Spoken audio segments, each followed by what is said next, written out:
politics, intrigue, Klingons.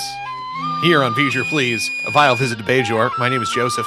All that and two brand new permanent characters on the show. I'm your co-host, Peter.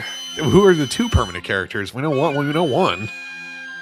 Well, I mean, Worf shows up this episode, and they actually bring out this other new character called Jadzia Dax.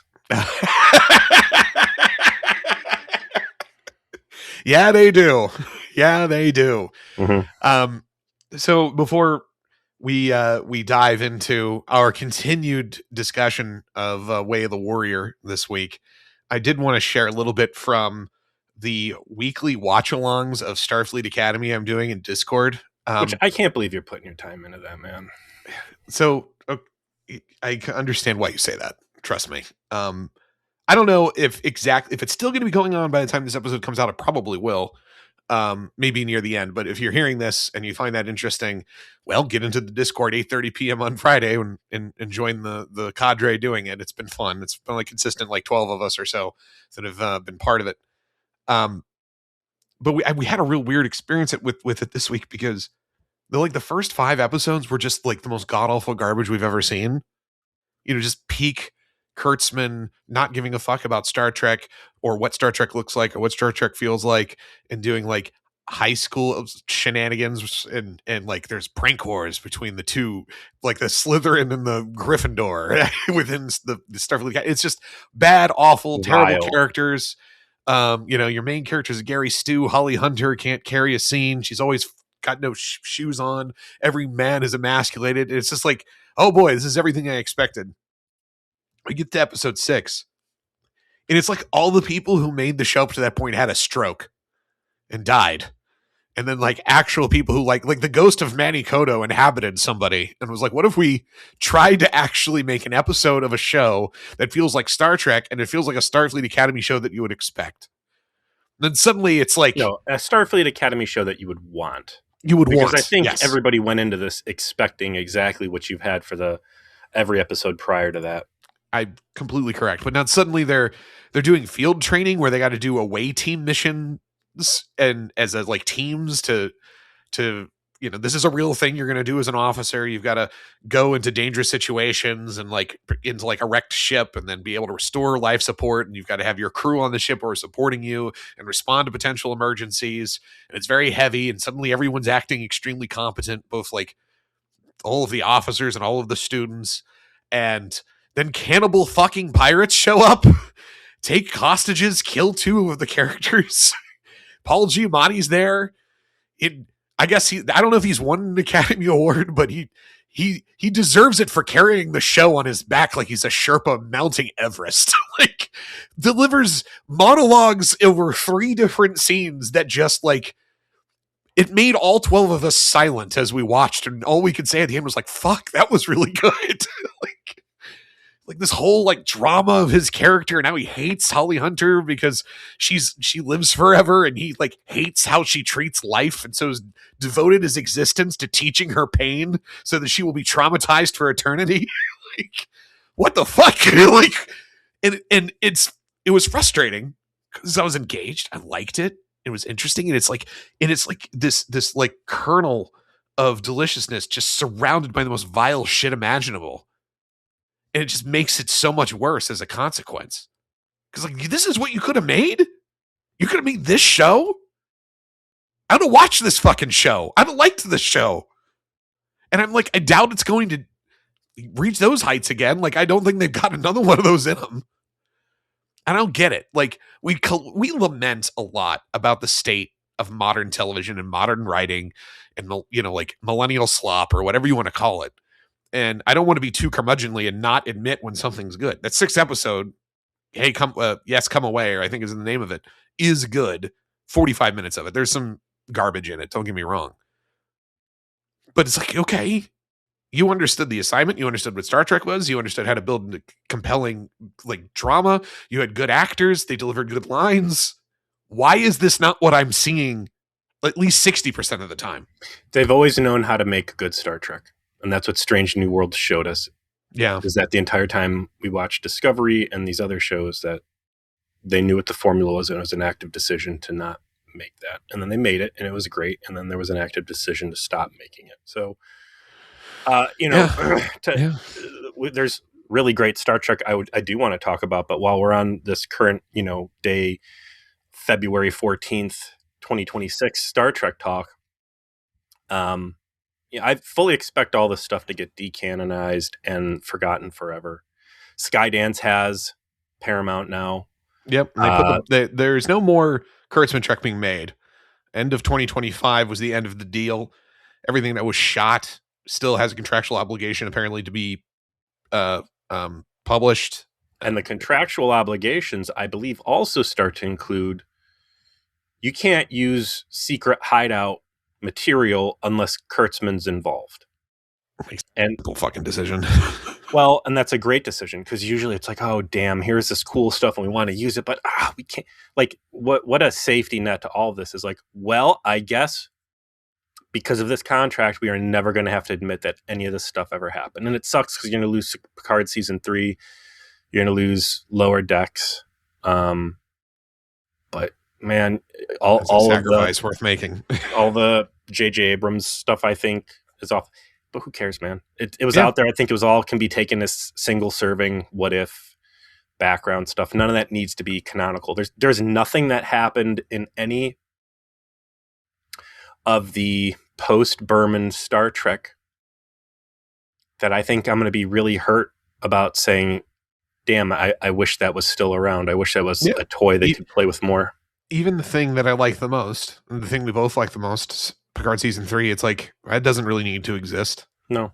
I mean, it's a cool what if, whatever. It was a cool little thing, but it does not need to be quote unquote canon. We can definitely package all this up into a bag and throw it out into the river. I'm fine with that.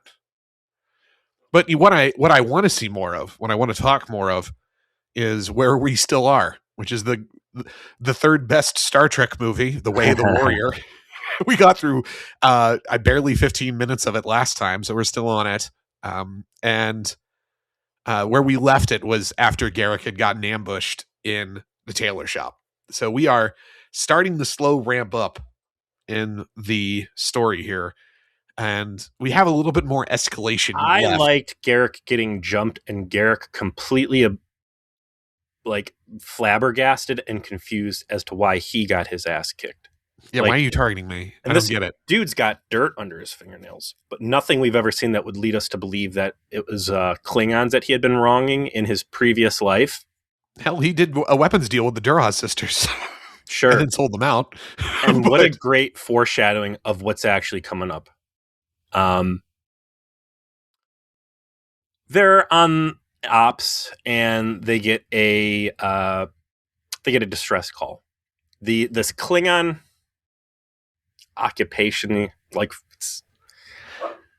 would you call it? A garrison, a reinforcement, a detachment? Yeah, unwanted assistance. They're not occupying it because they're allied with the Federation. They are there and are allowed to be there because of their treaty, but it's kind of like they're unwanted guests.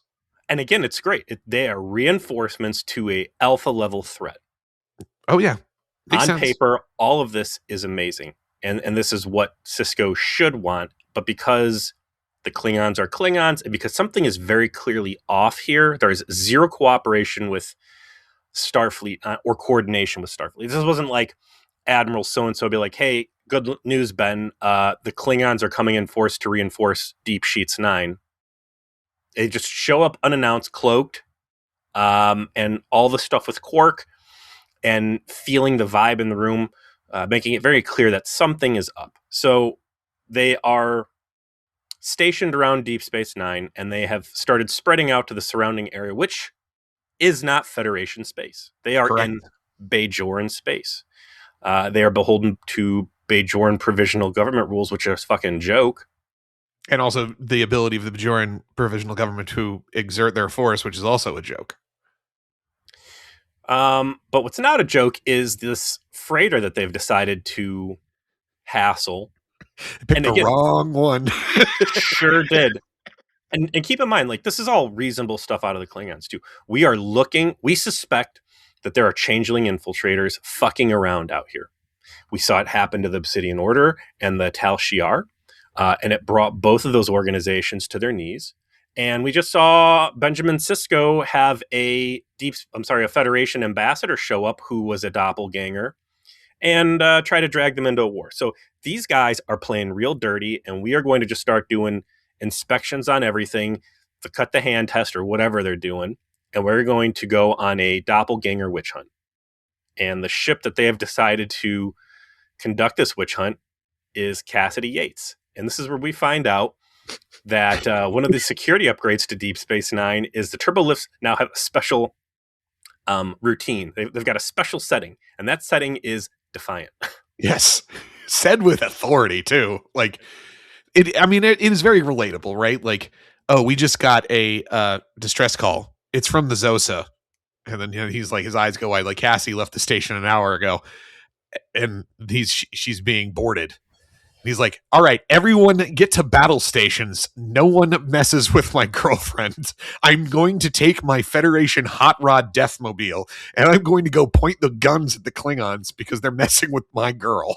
Like, okay, like that. I get that Benjamin Sisko would do that, right? Like, that's who he is. Would Picard do that? Probably not. But Sisko would, and it's a definite like personality change between the two. Picard would go in, he'd still be measured. He would not put his relationship with somebody would not cause him to do something he otherwise wouldn't.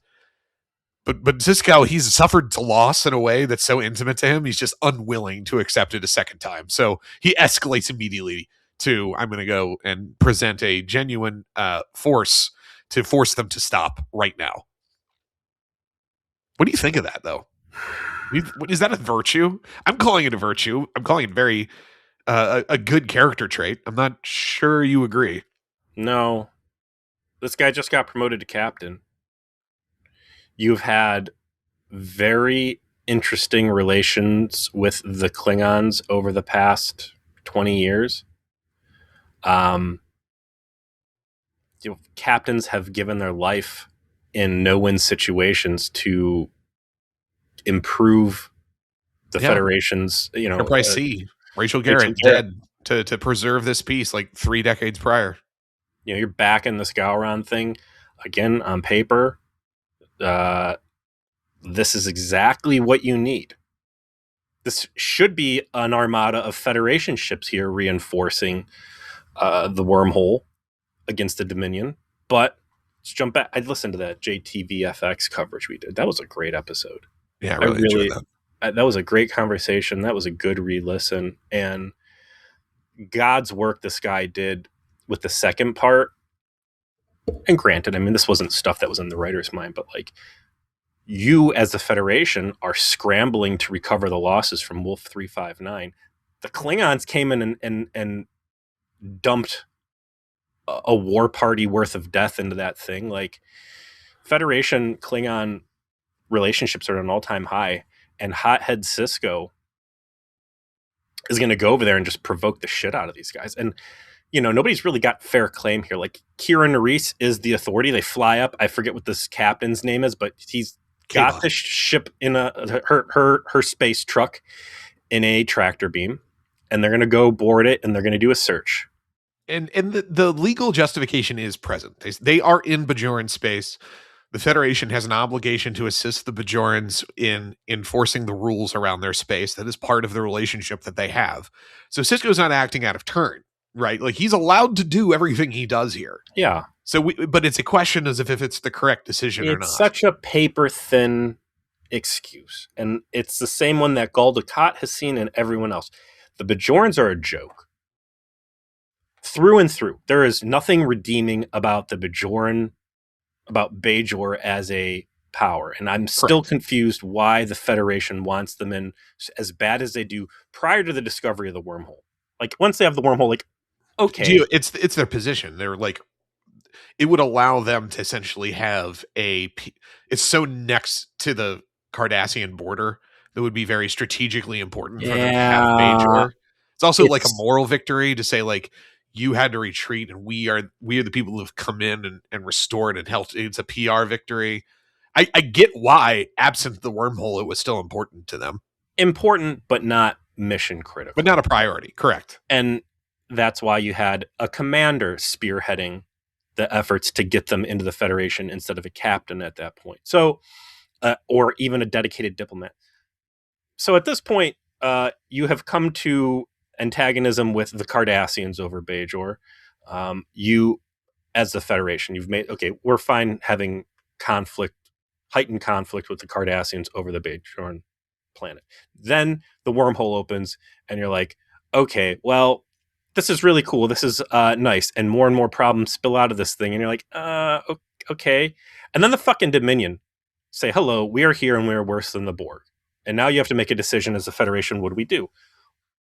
Well, the Romulans just tried to collapse the wormhole, and the Cardassians are trying to collapse the wormhole. And all these other level heads are like, fuck this thing. This is a problem dispenser, and it is going to cause major problems. We're going to be the adults in the room and say, we want to blow this thing up. And the Federation's like, no, we will not blow this thing up because of Bajor, and we don't want to. Well, no, it's also because there's sentient aliens that live in it. And it would be a critical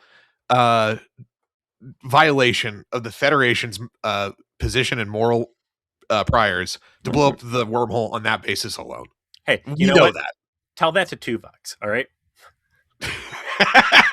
Oh, wait, you can't unless you play Across the Universe, which I guess we're going to be doing in a couple of weeks here. Oh, you bet your ass. A couple of weeks. It's next week. So now you've come into conflict with the Cardassians over Bajor. You are willing to take the brunt of the Dominion over Bajor. Now you got Ben Sisko saying, I'm also willing to alienate the Klingons and potentially go to war with the fucking Klingons over Bajoran Provisional Government Authority. Like, man, this is a rickety bridge. And would he have given a shit about these space truckers if his girlfriend wasn't on there? No. Like, very clearly a conflict of interest. And like, yeah, this all plays out cool. And again, I think we're still trying to mark that we are different than Jean-Luc Picard, that, you know, this is a no nonsense, I follow my feelings lead character, or, you know, guy in charge. Man, like, I think it makes him more relatable. Sure. Yeah, like, he's not a perfect man. He's like, his blood gets up because his girlfriend's in trouble and he decides to do something about it. Like, I get that. Like, I see that. I feel it. And I want to say, it doesn't feel ramroddy, but this makes for amazing TV. Again, in my notes right here, I have, this is great writing. The shit they do in this episode is so wild without being implausible or stupid that it's like, man, they are taking wild swings and they are doing such dynamic things with, I don't want to say that they've been static elements, like they just had a civil war, but like they're taking the major players of the Alpha Quadrant and huge swaths of TNG backdrop, and they're radically shifting perspective and the aperture of this show gets so wide, so fast, where you go from like, I'm laser focused on what's happening in my area where the station is, to major geopolitical shifts of the entirety of the galaxy underpinning the entirety of this franchise and its timeline are changing now because of what happens here. And now we have to be concerned about the stakes at that level. And I feel like, to a certain extent, the characters portraying the audience's perspective are the Klingons, right? Sisko's acting wild. I don't agree, but continue. I don't think that he's being unreasonable, but I think he's being very un-Starfleet. And he's doing big, crazy things to facilitate an amazing story. So it's all really good. This Klingon captain, I really like. And what's his name? General Martok, right? Oh, the one that's completely in charge of everything? Yeah. Yeah, that's Martok. I love both of these guys in what happens here, because Sisko shows up with the Defiant and he's like, hey, and this is some bullshit bird of prey or whatever, right? Right, not a threat. Defiant can blow it up at any time. But, you know, to space truckers, like, and again, shout out to Enterprise for really giving great perspective on the space trucking industry and how, and reinforcing an earlier episode here, like, this thing is a piece of shit. Their transporter technology is like 5 generations behind. Hey, Sisko, leave us alone. We're doing inspections on these crafts per Gowron and the High Council's orders because we are serious about this thing that you personally have been ringing the bell crazy on, right? Right. You understand the scopes here. You just went through it. These fucking doppelgangers, these changelings, they are huge. They are alpha level threats. Just leave. We're checking bullshit space truckers. And he's like, leave them alone. And they're like, no, bro, I'm on a mission. And you don't know what the consequences are. You don't know what the stakes are for these Klingons right now, right? So this poor captain gets put in this position where he's like, look, dude, we got a treaty, and I have no reason to believe that any of these Klingons genuinely have any beef with humans or the Federation or Starfleet at this point, right? Right. These are two organizations that have done each other major solids. We were at Wolf 359. You were at the Narendra 3. Narendra 3, correct. The Kittimer massacre happened. The Klingon Civil War. All this Worf homework that we did. And other stuff. And Undiscovered Country. Like the underlying current of the tail end of Roddenberry's vision into the main thrust of Berman-era Trek has been these mortal, the bad guys from original series have become, through repeated showings of good faith on both ends, trusted allies. Yeah. Like, I don't want problems with you. We have a legit threat. What I'm doing is just, we're not even like executing people. We're just checking. And Sisko's like, fuck that. Take them off or we are going to go to war. And now this Klingon captain has to decide, like, do I disobey Gowron's orders, or do I openly confront the captain of Deep Sheets 9 and probably start a major war between us? Like, what a no-win situation. And what's the worst of these two things to you? Well, clearly starting the war. I mean, that's the calculus of everyone involved. That's my decision, and I think Sisko knows it's going to be the decision. So he forces this guy who makes the right call to back off and leave his girlfriend alone. Which, again, I keep looking at this. I'm like, Cassidy Yates, like, I got an 80% confidence she's going to turn out to be a changeling. Because that's really going to make this point. And that captain's like, all right, dude, I guess I'm going to stop because I'm not willing to bring us to a civil war while we are here reinforcing you. He says, Martok will hear of this. I'm going to go to my boss. And, he leaves. Then Sisko looks like a good guy. And he's like, hey, honey. Hey, Snookums. You okay? All right. Carry on. It looks like we've solved this problem. Cut to back to Sisko's office. What's that Nebula class in the Sisko's office? Or is that the New Orleans class? I think that's at the Rutledge, or not the Rutledge, his prior command. Or where he was a first officer or something. I don't know. I don't think it was. I'll have to look to see what that was. Because he was on a Miranda that blew up. So he went from a Nebula to whatever. It's cool seeing the models over there. His office looks like it got a nice refresh too. It did. But he's talking with Dax, and then Martok shows up, just kind of yells at him in Klingon, and then slaps down a Datag, and Dax explains what just happened, which is, that's the knife of Kabak, and Martok's telling you that he just executed him for not following his orders. And then all pieces all come together. Like, I believe we have just escalated the situation to there will be no more talking over this. All the Klingons are now on notice that they are not allowed to back down. This is such a powerful exchange. And again, J.G. Hertzler, or whatever his name is, like, great acting through the makeup. Yeah. I talked pretty heavily about this guy last episode, but like, this dude has honor. This guy is being forced to do things that he does not want to do, and he is doing them like a good soldier. He knows what he just did was bullshit. He knows this whole thing is fucked up. And he also knows that this has been Sisko's fault. And it's defensible from the Klingon side, right? Like, we are trying to clean up a mess you guys are not willing to. There should be Starfleet ships all over the place here. For some reason, there's not. We are here. We are willing to be the big kids, just like the Klingon. I'm sorry, the Cardassians and the Romulans and everybody other than the Federation. We know that the war is coming. We know that there's trouble over there. We're not looking to collapse a wormhole, but like we are here ready to flex. And you just made me kill a good soldier, a guy I killed who died to keep the peace because you are willing to start a fucking war over some space truckers that I don't even think they knew that his girlfriend was over there. I do want to say that the story is doing a good job of suggesting, even while all of this excellent stuff happens, that there is a deeper motivation that the Klingons are not sharing.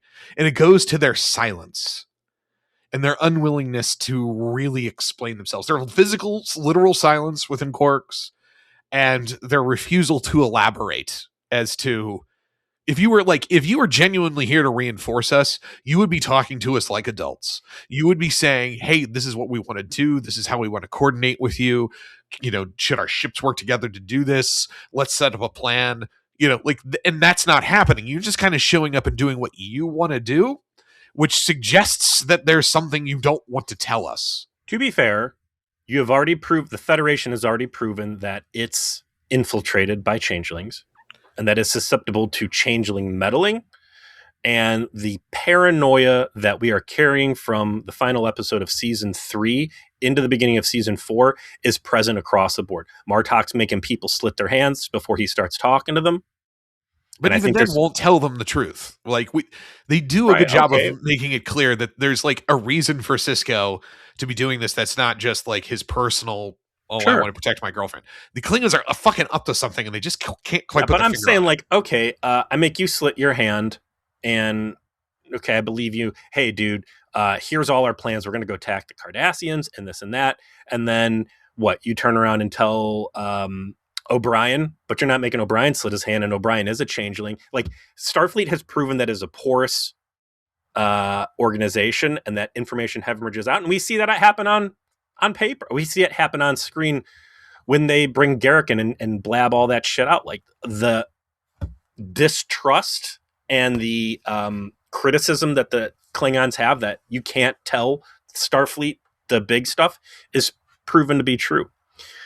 It's also an indefensible act on the part of the Klingons, right? Like, you're going to traverse through our territory so that you commit a hostile act against another major galactic power.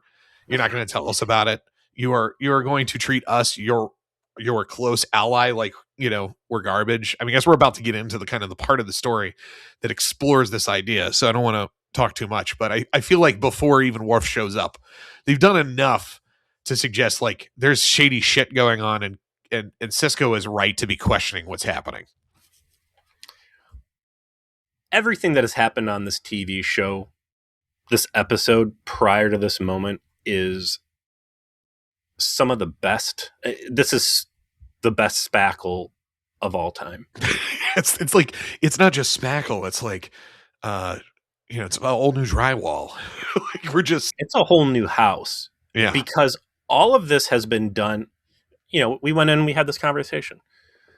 How do you justify bringing in Worf to Deep Space Nine? And if they required a level 11 effort to get Worf on there and no one to think twice about, is this reasonable or not? They put in a level 98. Yeah. Ron, who is this again? Ron Moore his name wasn't on there specifically. Stephen Barron Robert Wolf wrote this. Yeah.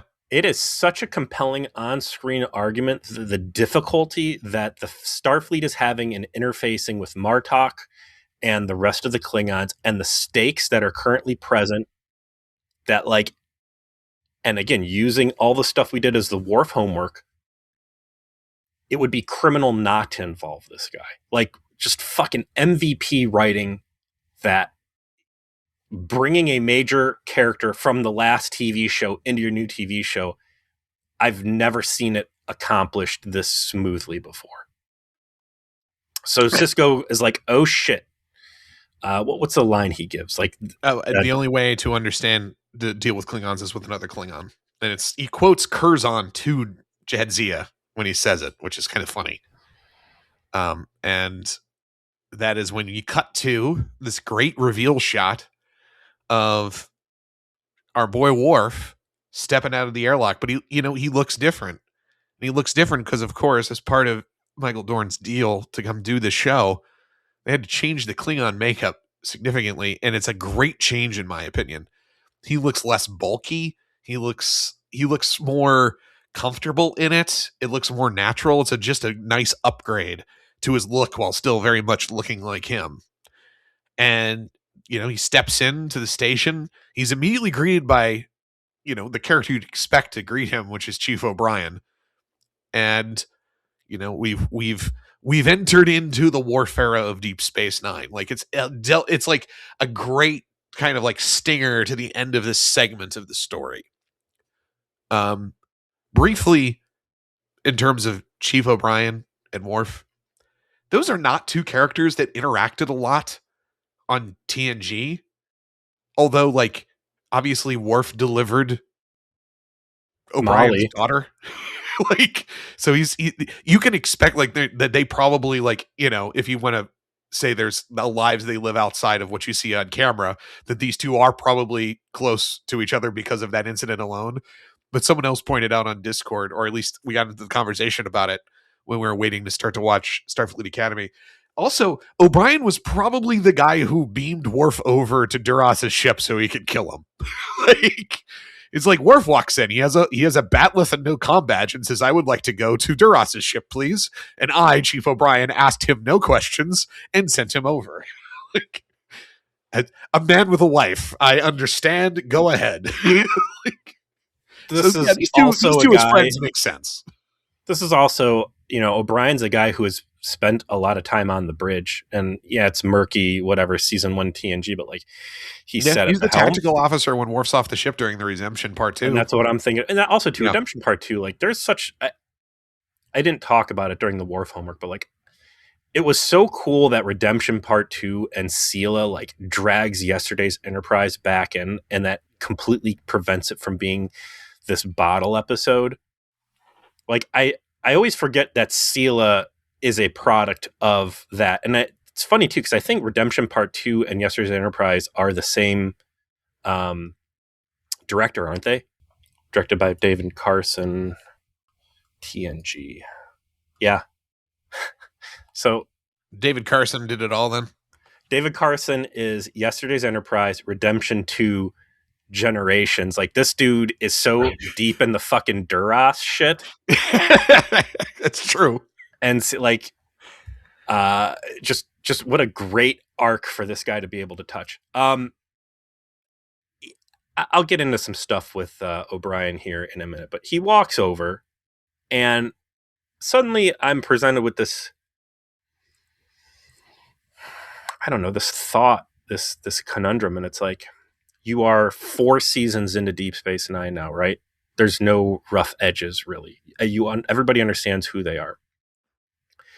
You are taking this finished product out of the Next Generation, which is a very different vibe, and it's a very different product altogether. And you're taking this guy who has 7+ years of being this character, but it's had a pretty remarkable journey, right? Like, yeah, he grew a lot. You saw him essentially mature into a man and a leader right in front of you.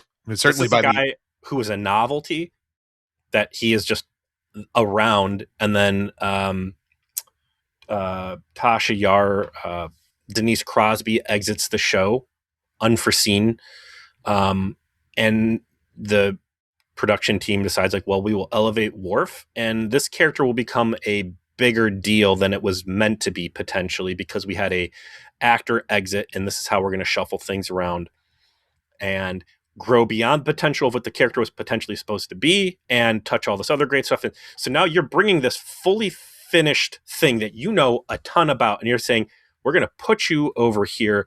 And just like what that must have represented to not only the writing team, that we can't just do whatever we want with this guy. Like there is a Wikipedia, there's a Bible that we have to follow of this guy's history. And the person who knows it most is Michael Dorn, by the way. He cares about what this, like, he's not just some guy. He really understands and appreciates Worf's canon. And then you're going to go to these actors and be like, hey, you guys are all fucking killing it. We're doing great TV. you already get very limited screen time because we have a large main cast, and then there's all these secondary characters that might as well be main characters. And we are going to bring a major star. We're going to bring a movie star now onto the show, and you're going to be sharing. We're going to further cut that pie up. And it's a dope ass story, but like you saw with the Voyager Delta Flyers podcast, like the way these actors talk, like the Voyager cast was very protective of their screen time. And evidently, it was a very like everyone was trepidatious at first, and then Michael Dorn just like charmed the shit out of everybody, and it was very cool, very quick. Because he's invested in what's going on, right? Like he doesn't have to be told to care about this material, right? And that makes it so that you enjoy working with him, and it makes everything start to go be more copacetic because, like you said, they're already used to dividing up the pie, right? But everyone, when they get their at bats, they take real big swings, and and it all complements each other, right? And you bring on a guy who can vibe with that, I think is the right way to describe it. It works. And I do have an ongoing question that I think I want you and I to discuss periodically from this point forward, because one of our fans who's been listening to our show for a long time told me that he believes that the show is better without Worf. That Worf is not a good addition to the show. That's not to say that the show is bad. That's not to say they're not good Worf episodes. Obviously, we're watching one. But he thinks, on balance, the show would have been better if Worf wasn't on it. And I disagreed with him. I said, I think actually Worf's journey throughout the show adds a whole different dimension. It allows you to expand the scope of the story. It allows you to do some of the cool things you wouldn't advise what other do. And I want us to discuss this as time goes on. Is Worf's presence adding to the show or not? Maybe it's a rip topic. Maybe it's just like periodically we bring it up. But I think it'll be an important one because everybody has been great, minus Dax. Dax has good moments supporting other people's scenes. All the Dax episodes have been trash, but you don't really get scenes in Deep Space and you're like, this fucking guy, I don't want to watch Ram and Nog. Oh, I don't want to watch Julian. Oh, I don't want to watch. There's no Harry Kim on the show where you're like, get him off screen as soon as possible. Deep Space Nine is already a complete product. And bringing in Worf superficially feels like a life preserver or some other stunt to get more eyeballs on the screen, which I think it is. Definitely part of it. Absolutely. But can't deny it. Everything I just said about the way they build this episode, and it's so fucking good that bringing Worf in does not feel like a stunt. It feels like the only logical course of action. And where Worf is at right now is amazing. Oh, yeah. This is a guy who has always been an outcast. He is a Klingon that has been raised and loved by humans. He is the ultimate portrayal of Paragon Klingon, while true Klingons are absolute trash, and that's redemption, is Worf seeing firsthand. The Klingons fucking suck, and the ideal of the Klingon is very different than the Klingon in practice. This is a guy who made a home for himself, and in the, I don't want to say the micro biome, like the Enterprise is a big place. Yeah. But the Enterprise is still a self-contained environment outside of Starfleet, right? It's the flagship. It's kind of separate. It's this Paragon ship. And you never really see Worf catch any racism from other Starfleet officers for being on Klingon. The Klingons certainly give him shit, right? But he has been warmly embraced. But he has accepted the crew of the Enterprise as worthy and honorable and everything else, right? And so I believe he says later, it's like we were like heroes of the ancient sagas. There was nothing we couldn't do. I love that, all of it. When he sits down and he's talking to O'Brien, and it's like O'Brien's like, I don't know, man, we've been in some fucking rough spot. This is jumping forward, but O'Brien's like, remember when Captain Picard got captured by the Borg? Yeah. What? Because our boss knows. Our boss remembers that very well. Wait. What? When? What? Oh, God damn. I do. I totally fucking forgot about. God, it's been ages since I thought about. Don't bring it up to Cisco. Don't bring it up. Remember this major fucking crazy thing that was like the pivotal point of Berman Air Trek? It was a real touch and go there. I didn't know if we were going to get through. And Worf's like, No, dude, I knew we had that shit on lock. I knew we are the main characters of a popular TV show. I knew we were gonna. That is such a great viewpoint for him. Like I I am well aware of what was going on there, and that we had the best of the best, and that we had just perfect harmony. Everybody's on the same page. Everybody brought something to the table. And he was also young. He was so young. And so like he had an idealized version of what he was doing. You know, he said we were the heroes of the ancient sagas because he felt it. He was there. It was happening. And where Worf is now is this is a more matured man, right? This is a man who's become a leader. He's kind of a mid-level jobber in Starfleet, all things considered. He's a lieutenant commander, right? Like his job was to hit the fire button on the torpedoes, right? Like and get his ass kicked by something. And that it was important. It was on the flagship. He had a staff, but you know, he shows up to Deep Space Nine and he's not even second in command of the station, right? Like he's taking yes sirs from fucking Kira too. And he is possibly one of the most important and politically powerful Klingons in existence at the beginning of this episode. He is best friends with the King Klingon. His brother is the head, is on the Klingon Council, and he is the titular head of one of the most important political houses in the Klingon Empire. They do such a great job of playing with that into this next act where he like shows up. He has his meeting with Cisco. Cisco's like, "Hey, sorry I called you away from your leave. Sorry about the Enterprise getting blown up." He's feeling directionless. He was on the monastery in Borath. He's talked about that before, trying to contemplate what he wants to do. Maybe he'll resign, but he hasn't made a decision yet. But And that's hey, go ahead.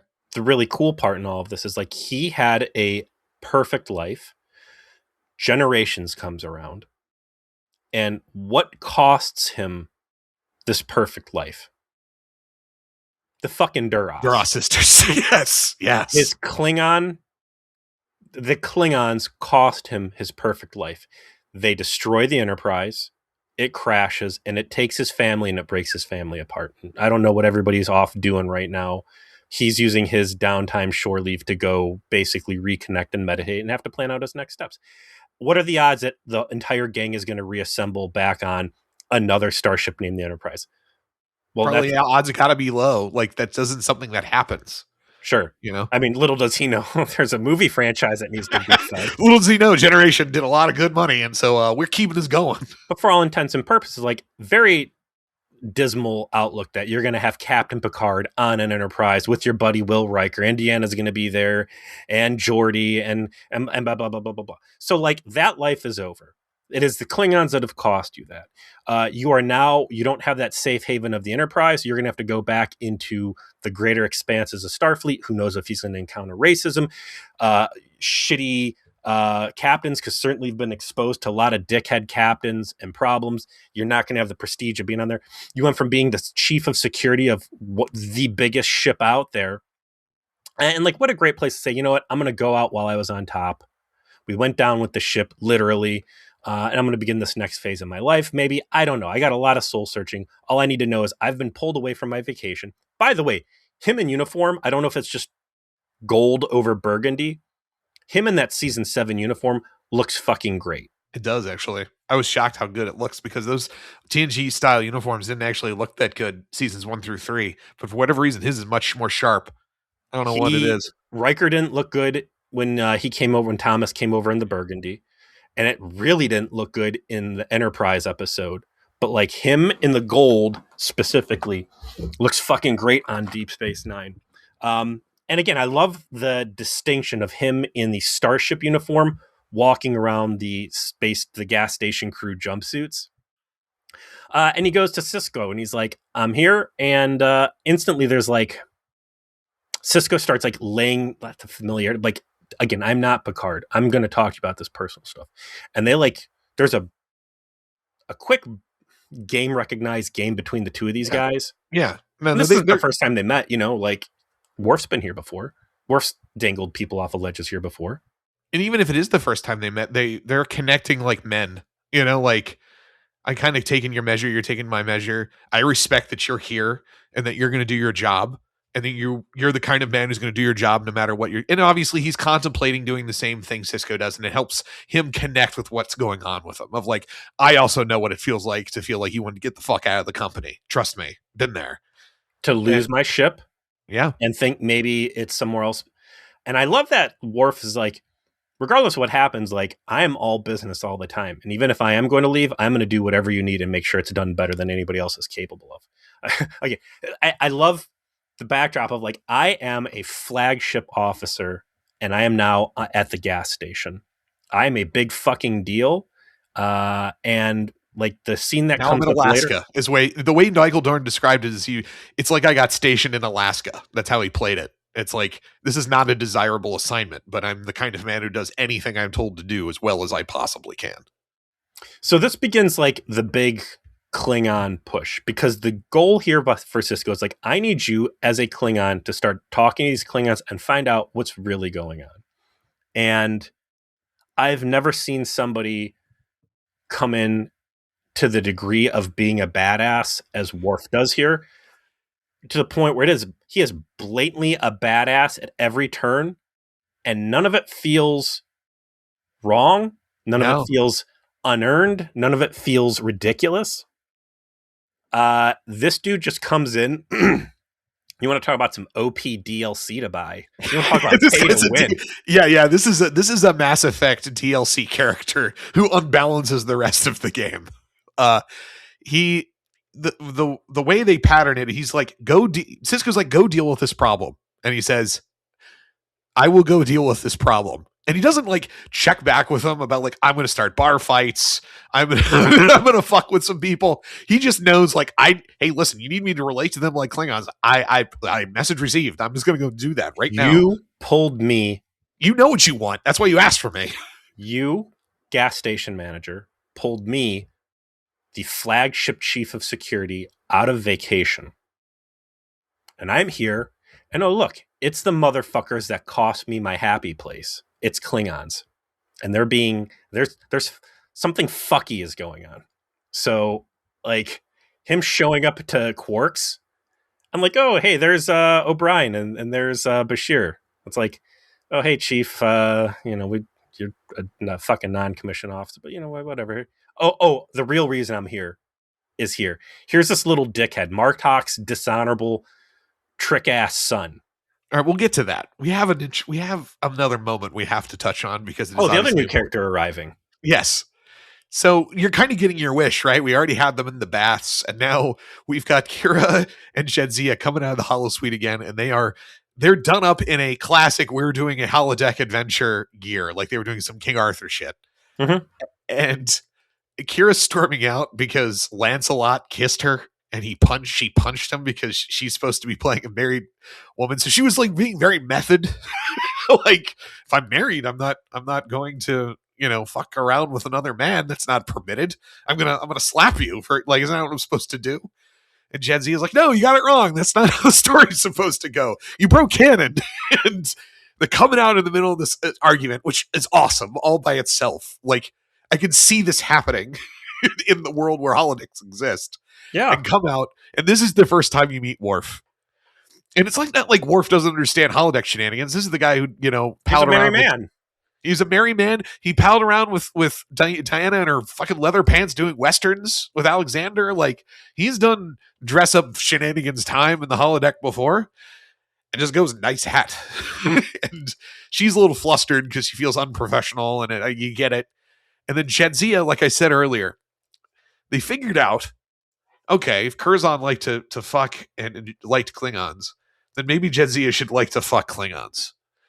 Maybe that's how these things synthesize, right? Like, this is how we make this work.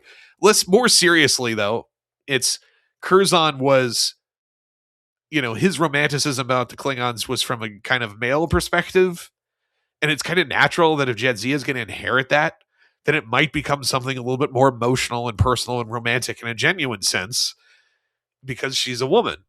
And this is the perfect way to actually turn this character into something much more interesting by like immediately, what am I going to do? I'm going to flirt with this guy because I really like what I see. And the line, she introduces herself. Oh, Curzon Dax was a name that was honored in the by Klingons and knows who Curzon was. And Jadzia responds in Klingon, and the translation is, yes, but now I'm in a much more attractive package. Like, just straight up, like, I am going to flirt with you right now. Like, I'm going to leave nothing to the imagination. And he's clearly like, looks around. No one knows Klingon. He sees that no one knows Klingon. And so now it's safe to respond. And he says, yes, I suppose so. Like, it's a great shot where he like looks around like, did anyone else know that that's what she just did? No. Okay. It's safe. Funny how and when those universal translators decide to function, isn't it? Yeah. It's only when it's, supposed to be dramatic or funny. And then, she refuses to elaborate, but has a smile on her face the entire time. It's a great moment to start their relationship, right? Like, perfect. And it makes you like more interested in Jadzia from this point forward. It is exactly what Jamie said. She is better character once she gets a boyfriend. I don't want to limit her to just, I'm a good girlfriend. We already know that from that. Like, there's more to her because listen, of it. This whole episode, Dax shines, and it's because Dax has been we have been groomed to understand that Dax is a expert on Klingon culture. Yeah. And we had Blood Oath or whatever, right? So and I didn't like that episode. But that reinforces like this character knows what's up with the Klingons. Her being Sisko's advisor through all the Klingon difficulty up to this point has been a really great opportunity for Dax to shine as a competent character who, when they're paying attention and they're doing stuff that is not specific to Trill or the planet of Trill or the culture, she's just being a Starfleet officer, she is a great asset on screen. Absolutely. And I'm saying that it's not just as a romantic interest. She obviously pivots to providing those same advisory like ability to Worf himself in a way that's actually quite helpful to him. So yes, it's not just a romantic interest for sure, but it is a way for her to grow and to be able to do more of this with the exact right character for her to be doing it with. So Worf, who is the chief of security, but not on his vessel, as he understands it, Deep Space Nine, he does not have to behave himself. He doesn't have to follow rules. And he goes, cool, I'm back at the Waffle House. We're going to start a fight. I would like to take violence off of the shelf yet again. And instead of dangling people off of a bridge today, I'm going to start a bar fight. And here's this little punk ass bitch that's Martok's son. This is the guy that jumped Garrick. And he goes, you are the one that's really been the most visible problem here. And you're connected. And what a great series of reasons for me to come over and fuck your little ass up in a fight and make you look like a punk. And I'm going to pull down your pants and rip your dick off. And it's the perfect person to target because it's not only is he going to get the attention of the person he wants, it's also the one person he knows that Martok's not going to fucking kill.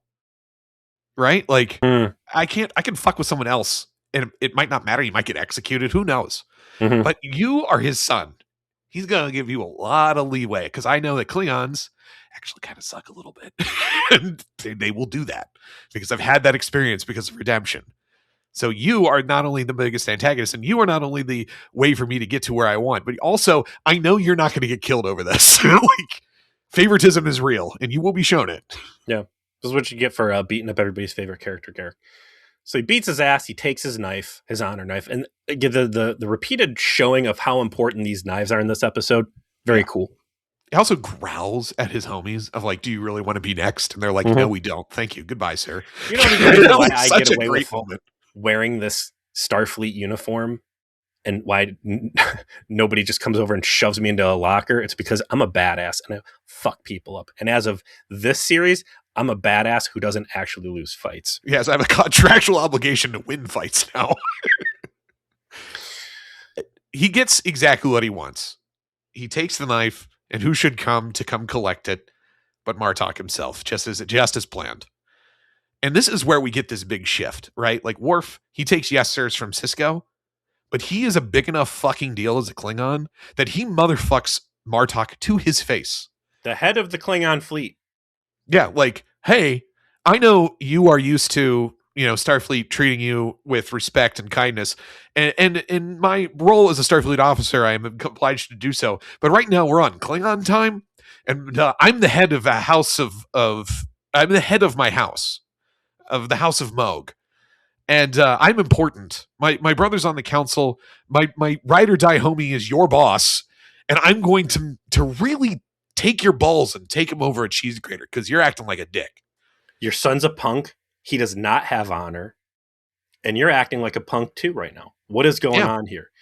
And just again, this is where I think I put in my notes like Worf coming in like a real badass with Martok. Like you have never seen Worf pop off like this before. Ralph. He just oozes badass, and it all feels so deserved and perfect and great. And again, great acting by Hertzler. This is a dude who is highly conflicted and is just like, I don't want a conflict with you, Worf. Like, he doesn't come in like guns blazing. He's like, I want to be cool with you, because he recognizes that he is powerful and important. Yeah, but also like you also do represent the Federation. I don't want problems with the Federation. Yeah, that too. I don't feel great about what's happening. And I don't want you to be, just let this fucking happen. Like, I've had to eat shit and accept that I just had to fucking kill a guy. Like, Martok has such high internal conflict through this thing that I feel, and I love it. And he's just like, it's such a good encapsulation of the Klingon thing. Like, there are people that want to be honorable. There's this Klingon ideal out there, and all of these people are being forced to accept the fact that that is not Klingon reality. And I think this war I want you to fucking hold on to that, Peter. That is, if there is a through line from Worf's entry into this until the end of Worf's story on this show, it is exactly that. And there is so much that happens like, you're picking up on exactly what the writers want you to. Of, this is a real dichotomy, and Worf specifically is at the fulcrum of it at seemingly every time. And what does that mean for him? And what does that mean for the Klingons? And what does that mean for everyone else that's attempting to uphold that ideal and come up short, or otherwise have, their own flaws? Like, it's crazy that you're like picking up on this like from the jump from him showing up, because it's fucking 4 years of this, basically, of his journey of him having to deal with this. I mean, it's not even him that's dealing. I mean, this is what I'm getting off this portrayal of Martok. Like, yeah, this guy is conflicted. On paper, this should all be great, but like in practice, there's huge problems here. And this guy is a good soldier, but he is not happy about it, and he's also not willing to be like, "Oh, boo-hoo, let me tell you the fucking problems and how we're gonna fix it." He's just like, "This needs to move forward." So this reinforces to Worf like something is fishy as fuck. He can't get straight answers. And he's going to have to get creative. But first, he's going to have to blow off some steam. So we get to go back to, season 2 of TNG and get that old Skeletor mask. Yeah, I got to do the calisthenics program. he's fighting in the cave, hell caves in the holosuite against Skeletor, and have, just kind of getting the energy out. And who should show up but Dax? And it's her program, which makes a lot of sense that he has accessed, and decides to flirt fight with him. I don't know what else to describe it. Like, hey, why don't we throw down? And he's like, bitch, are you for real? Like, I'll whoop your ass. And she's like, I'll go easy on you. And she holds her own enough, right, to like make the point that she's not a pushover, that she knows what she's doing, that she's someone that Worf should respect. That's why she's doing this, because she understands Klingons, right? Mm-hmm. If I don't show up and I don't throw down a little bit with you and I don't make you kind of work for it, you're not going to listen to the advice I give you, right? I get you. I understand you. I'm Dax. I get Klingons, right? I've got a lifetime of it, and now I'm working on a second. And it works. It breaks through so that while Worf is kind of willing to hear what Jadzia has to say to him, and what she says is the kind of advice that Curzon, a diplomat, now through Jadzia, somebody who's got a little bit more emotional intelligence and a little more integrated, is able to provide, which is, you're thinking about this wrong. You can't get straight answers going the direct approach, going to Martok. You should take the political approach. I bet there's somebody out there who fucking owes your family a debt of honor that you could probably collect on right now. That's how Klingons work. Why don't you think about that? It's a great piece of advice. It is exactly what she is able to bring into the equation that makes sense for her to do. And that's absolutely plausible that Worf would not have thought to go that direction off the rip. That he would need an outsider to advise him of like, hey, go play politics. You can't take this head on. Worf has never been a a flankum guy. He is always a head on. So like this is great. To the degree it wasn't like Redemption Part 1, it was kind of like basic level, right? Like, hey, let's hold. Hey, he contacts his brother. It's like, why don't we kind of hold our fire, and then we can back Gowron, and he'd owe you, and like we'll be powerful again. This is next level. This is like you got to really think about psychology of people now. I like the quick recap too that Worf goes through, like all the levels of Klingon government. Like I forget what the exact wording was on it, but he's like, there's Gowron, there's a High Council, and maybe it was Martok that actually dropped the line about it. That fucking Kahless has been cloned and the Emperor is back. This fucking hero of old. Yeah. I completely forgot about that plot line. That like, he couldn't reach Kahless. He couldn't reach Gowron. Like he tapped into all of his resources to find out what the fuck was going on. And again, it's a TV show, and your characters are going to have open access to every single plot, right? Like, so just by virtue of being on the TV show, Worf has access to these people, but like in the universe, like again, crazy to what you're saying. He's a huge player. This guy, the chief of security over there in Starfleet, but like Gowron, the High Council, this, that, blah, blah, fucking the cloned Emperor who you had firsthand interactions with.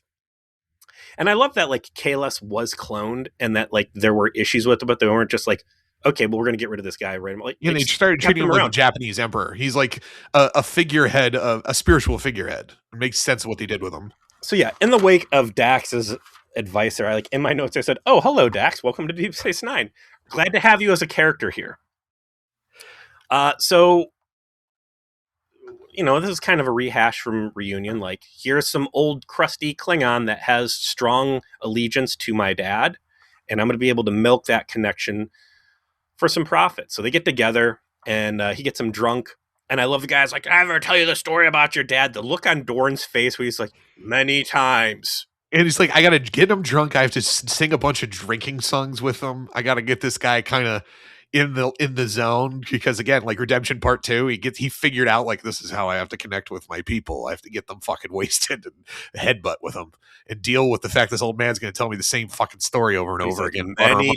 Yes, Grandpa, you have told me that story. But then he's like, but you tell it well, and it's important. And I need, if only there's a way for me to honor your father and repay the favor. Well, funny you mention that. Right. Dude, what's going on? And, shout out to the Klingons for actually having great, like, information security and nobody fucking jabbing until Worf fucking evokes this life boon out of this guy. Yes. Yeah. Hey, believe it or not, we're going to go fuck the Cardassians up. So this is like when a whole new plot starts to enter the picture, right? We don't really know what happened to the Cardassians after the Obsidian Order got, right? Like, because it happened late in the season, and then we just didn't really follow through. And they've sealed their borders, and evidently might be engaged in some kind of civil war. It's not clear, and it's a bit of a mystery where, like, no one's been able to talk to anybody over there, so no one quite knows. But it sounds like, the fact the fucking SS is gone has made it so that you've got these factions who are held in check over the fact that it existed now, who can kind of exert power over each other, and someone's going to come out on top. And you've had, first of all, this Klingon aggression towards the Cardassian and their intent to do this thing, completely left field, right? Yeah. And this is what I'm talking about, like, just great writing, like, my jaw hitting for like, oh my God, they're going to attack. Like, wow. And that makes sense why Garrick got jumped. Absolutely. The Klingons love a fight. Here's the fucking Cardassians that have made themselves a problem before. And like the paranoia, like this all makes great sense. But like, you've also had 3 excellent seasons of storytelling about this Cardassian society where you had Leggett Gamora or whatever his name was, Kira's fake dad. Or no, not. Yeah, it's Kenny Gamore. So it's Leggett Gamore. You had members of Central Command who were unhappy with the way that Cardassia looked. You had academics. You had all sorts of like great, like this thing cannot last forever. People, after hundreds of centuries of this fascist state, like things are changing. And there's a great scene. I don't think we're going to get to it in this episode, so we'll hold off on talking more about it. Where they kind of like run through all of this Mm-hmm. in a way that, like, oh yeah, like you told a really good story about how this is a very rational thing to be happening at this point. But the next scene that comes up, I don't want to undersell it. It's when Worf meets Odo for the first time. Worf and Odo have a contentious relationship, and it works really well and how it's contentious. Because Odo is the chief of security here, and Worf ultimately is not going to be fulfilling that role, and obviously there's going to be some tension between them over that. And it starts off here where Worf is, looking into the middle distance, staring out into space on a bridge, which is like exactly the tell that Odo would pick up on of like, you have found out something. And then just runs through like, yes, I'm actually very good at observing everyone and doing illegal surveillance. So I know everything you've done. I'm going to run through all of the logic that leads me to the conclusion that whatever you just did last night with that Klingon officer you had in your quarters, you found out something and you haven't gone to Cisco to tell him yet. And he cocks him so clean that like Worf was stuck. Like first is like trying to exit from the conversation, then kind of gets stuck in it because he's been being read so perfectly well, and has to endure Odo kind of lecturing him about what his next obligation is. Again, I was the chief of security on a galaxy, on the flagship. You and I are the same role, and I am so much more important and professional than you at this fucking gas station. Like, there's, always like you said, the size up, the resentment. Like, dude, like, I could do your job fucking inside out. Like, shut the fuck up. I'm here on vacation. I don't want to talk to you. You are not on my level. You are on this other level that we quickly established just now, right now, because Worf was a great tactical officer, but you never saw any real detective Worf, thankfully, because we see what Starship detective work looks like through Detective Tuvok, and it is miserable. When the detective stuff happened, it was kind of a team effort, not just him. He was the guy he was the heavy. He was not the principal investigator. And to see Odo go, I'm a very different type of person than you. I am sneaky. I'm a fucking spy. I'm going through paperwork and all this stuff that's just the antithesis of Worf. And Worf to get blasted by it, like just a great like conflict. And it's not, it's not them coming to blows. Yeah, it sets them apart in a very distinct way that you kind of have to, because they had some that their titular roles were so similar, and you bring Worf in, you have to make it clear. Now, Odo is still going to be the guy he is, and he is very different than Worf in that regard. But they're also so similar. Yeah. They are both the chief of security. They are both the only member of their species in these organizations. They are outsiders, and these are people that have to fight for a place, not only within the organizations, but to make themselves feel okay with the people around them. Right? This outsider complex. Yeah. They are both very representative of their species. Worf being this head-on bull in a china shop. And everything we just saw out of Odo right here is like, I'm a sneaky fucking changeling. I'm a spy. I am a representation of the threat we are currently dealing with. This is all the threat of the changeling founders. And in this current dilemma, is all a dilemma being presented by the Klingons. Like, we are part bad guys. We are heritage bad guys here, right? Yeah. Like, we are very similar, but we are very different in style, and we are going to just have this conflict point right now. And ultimately, Odo's like, I'm going to ring your honor card. Your boss that you pledged to do this thing is waiting for your answer, and you need to go fucking take action right now, because who knows if we're on a limited timeline. And Odo has a loyalty to Cisco that Worf does not yet have, and that's where he comes in to say, you're the new guy here, so I need to make sure I'm reminding you of what you need to do next, right? You're not invested in this the same way that I am, and I need to make clear, like, you have an obligation to go do something right now, and you need to go do it. To a guy who saved my life. Yeah. Who defied all of his orders. To save me. So I owe him. So you were going to go do this, and I'm going to make you do it. And also, too, I'm realizing that, like, I don't want to be a changeling, and I am like all these like human qualities that I've kind of poo-pooed in the past. Like I'm rapidly discovering loyalty and friendship and like understanding these core concepts that I have not. And I'm growing up in a fucking fast way. He has been a child season 1 through 3 Odo. The Odo that we get out of this episode is a very different Odo. Reflective. He's been through things. He killed one of his members of his species. He rejected going back to them. Like he's made some choices, and he's starting to cement himself. He's a company man now. This weird personal justice vigilante thing that he used to have. Like this is what we talked about in our last episode when he, as with Garrick and the Klingon hooligans come around. Like there's rules, and I'm following the rules. I'm not following my gut anymore. And I'm now an enforcer, and I will fuck you up. So let's wrap our episode with the next scene. Because I really like when he does go talk to Cisco, because it's like a moment of personal vulnerability that's very rare for Worf, where he tells Cisco, here's what's happening. They think that the fact that the civilian government has overthrown the Central Command, which is what he learned from this guy, the Klingons have determined that could only have happened if the changelings had assisted it. And given that the changelings already infiltrated the Obsidian Order, it is a very rational thing for them to think. And as a consequence, they want to intercede in all of this and prevent whatever it is that they think that the changelings are up to suborn a client state out of the Cardassians through essentially a preemptive invasion. He lays all of this out. Cisco is pissed. He reacts. They realize they're going to have to confront Martok with knowing that they know this. And he turns to Worf and says, I know that this mission has not been easy for you. And the way he responds is like, the way he says it too, it's like, no, it has not been. You know, like he's like kind of mad over the fact that like he's been put into this position. Is he mad at Starfleet? Is he mad at Cisco? Is he mad at the Klingons? Is he mad at Odo? Maybe all of them. But he is not enjoying what he is going through. He is being forced to betray his people, in a sense, to an all their power. He's being forced to divulge secret information about their plans to go to war.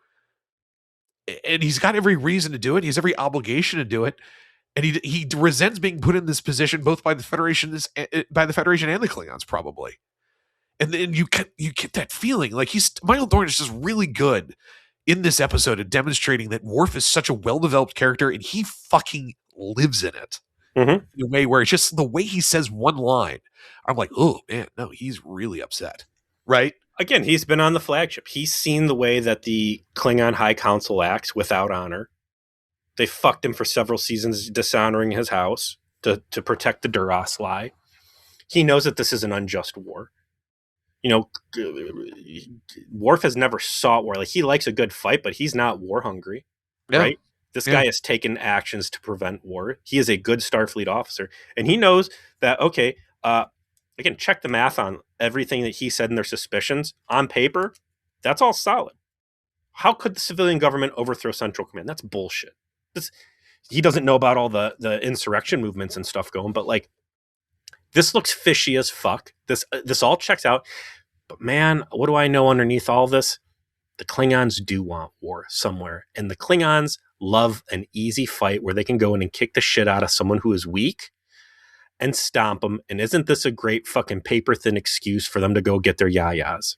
Yeah, and that's where we'll pick up next week, kind of where we get into that part of the plot of there's a deeper pathology going on here that goes beyond anything. It feels like Crusades. And that's something I want to talk about. Like, Klingons have lost a lot of ships.